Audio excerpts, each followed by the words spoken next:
It's strange how a single moment can flip your entire world upside down, not with thunder, not with lightning, but with silence.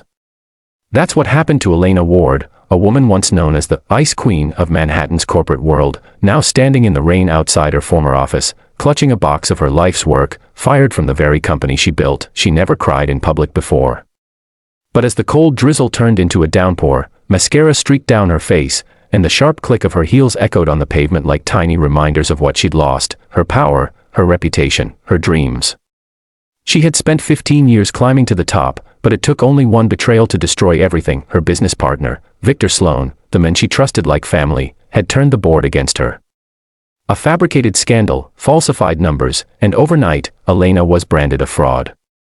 Reporters stalked her, investors vanished, and within 48 hours, she went from being on the cover of Forbes to a broken woman with nowhere to go. That night, she checked into a cheap motel on the outskirts of the city, the kind with flickering lights and damp carpets that smelled like mold and despair. She sat on the edge of the bed, her expensive coat soaked through, staring at the news headline on her phone: Elena Ward steps down amid allegations, Ward Enterprises in crisis. Her phone buzzed again, dozens of messages from colleagues, most unread, and a few from supposed friends offering hollow sympathy. She tossed it aside and covered her face with her hands. For the first time in years, she whispered the words she'd never allowed herself to think: I failed. But fate has an odd sense of timing. The very next morning, when Elena walked into a local community center, not to volunteer, but to apply for any job that would help her survive, she met him. His name was Daniel Brooks. A single father in his mid-30s, kind eyes, strong hands, and a quiet smile that carried more warmth than she'd felt in years. He was mopping the hallway floor when she walked in, wearing a gray janitor's uniform and humming softly under his breath. A little girl, no older than 6, sat nearby coloring on a piece of paper. Elena didn't mean to stare. But there was something disarming about the picture in front of her: a man doing the simplest job with quiet dignity, his daughter looking up at him with pure love.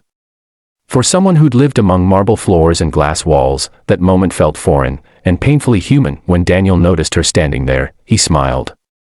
"Careful," he said softly, nodding to the wet floor. "Wouldn't want to fall before your day even starts." It was such a simple thing to say, but the gentleness in his tone cracked something inside her. No judgment. No recognition of her face from the news. Just kindness. Over the next few weeks, Elena worked part-time at the center, sorting donations, organizing paperwork, doing whatever she could to keep her mind busy. Every day, she'd see Daniel, cleaning, fixing things, always with that same quiet patience.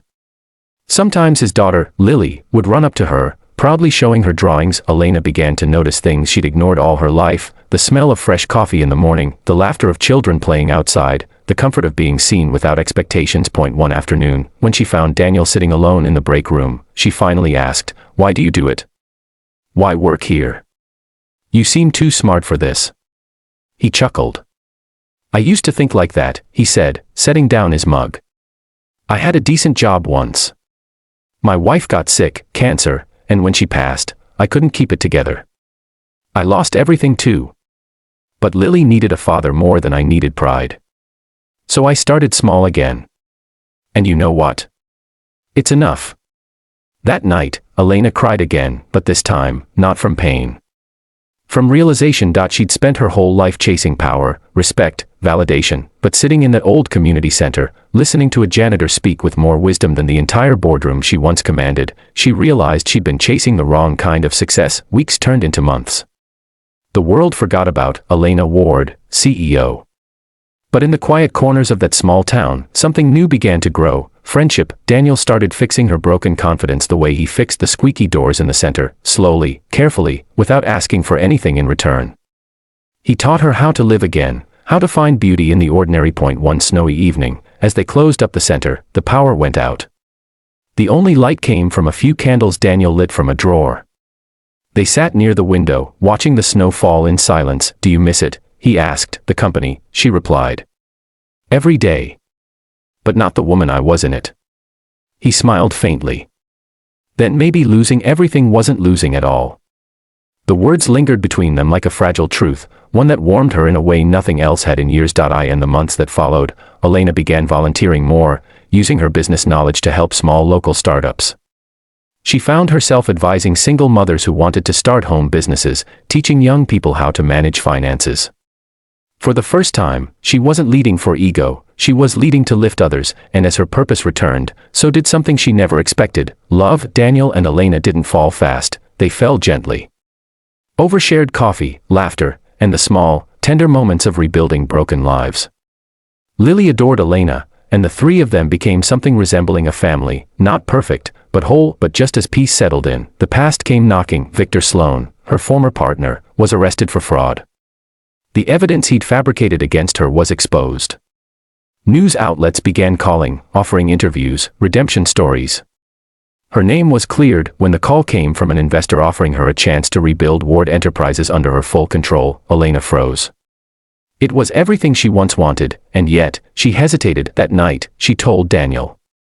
He listened silently, then said, "You don't owe anyone a version of yourself that made you miserable. The world can wait, your happiness can't." She took his hand, trembling slightly. "But what if I fail again?" He smiled. "Then you'll still have us." And that was all she needed. Elena didn't return to her glass tower in Manhattan. Instead, she built something smaller but stronger, a foundation that helped women rebuild their lives after loss, bankruptcy, or betrayal. She called it Second Chance. Years later, when she stood at the podium of an event honoring her work, she looked into the crowd and saw Daniel and Lily smiling proudly in the front row. She spoke softly into the microphone. "I once thought losing everything was the end of my story. But it was only the beginning. Sometimes, life takes everything away just to show you what really matters. And if you're lucky, it gives you someone who helps you see it." The audience rose in applause. But her eyes stayed on Daniel. He nodded, that same gentle smile from the hallway years ago, the moment that changed her life in seconds, and in that moment, Elena realized, she hadn't fallen from grace. She had simply fallen into love, into life, and into herself, finally free.